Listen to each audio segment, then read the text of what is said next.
ಜೋರಾಗ ಸಿನಿಮಾನೇ ಜೋರಾಗಿದೆ ಗುರು. KD cinema ಈಗ just ನೋಡ್ಕೊಂಡು ಬಂದೆ. ವಾಟ್ ಟು ಸೇ, ಏನು ಪದಗಳು ಸಿಗ್ತಲ್ಲ, ಅಷ್ಟು ಮೈಂಡ್ ಬ್ಲೋಯಿಂಗ್ ಸಿನಿಮಾ.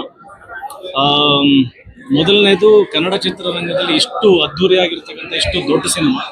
ಆ್ಯಂಡ್ ನಮ್ಮ showman Prem sir hats off ಹೇಳಬೇಕು. ಇಷ್ಟೊಂದು ಜನ ದಿಗ್ಗಜರು, ಒಳ್ಳೆ ಒಳ್ಳೆ ದೊಡ್ಡ ದೊಡ್ಡ ಕಲಾವಿದರು ಎಲ್ಲರನ್ನೂ ಒಟ್ಟಿಗೆ ಒಂದೇ ಸ್ಕ್ರೀನ್ನಲ್ಲಿ ಕನ್ನಡ ಸ್ಟಾರ್ಸ್ ನೋಡುವಂಥದ್ದು ಒಂದು ಭಾಗ್ಯ.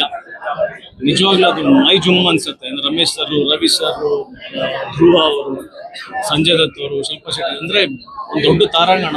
It's huge canvass.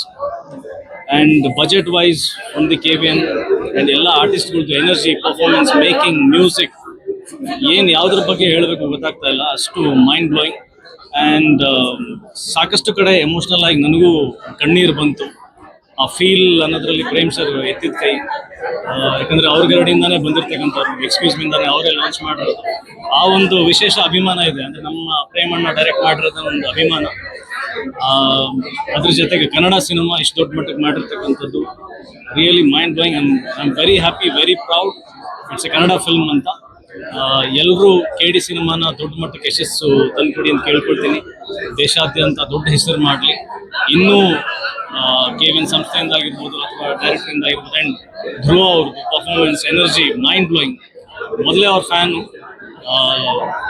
ಈ ಸಿನಿಮಾನಲ್ಲಿ ನೆಕ್ಸ್ಟ್ ಲೆವೆಲ್ ಪರ್ಫಾರ್ಮೆನ್ಸ್, ಇನ್ನೂ ದೊಡ್ಡ ಫ್ಯಾನ್ ಆಗೋದ್ವಿ ಧ್ರುವ ಅವರು. ಸೊ ಎಲ್ರಿಗೂ all the best, good luck, ತುಂಬ ದೊಡ್ಡ ಯಶಸ್ಸು ಕಾಣಲಿ ಅಂತ ಆಶಿಸ್ತೀನಿ. Thank you so much.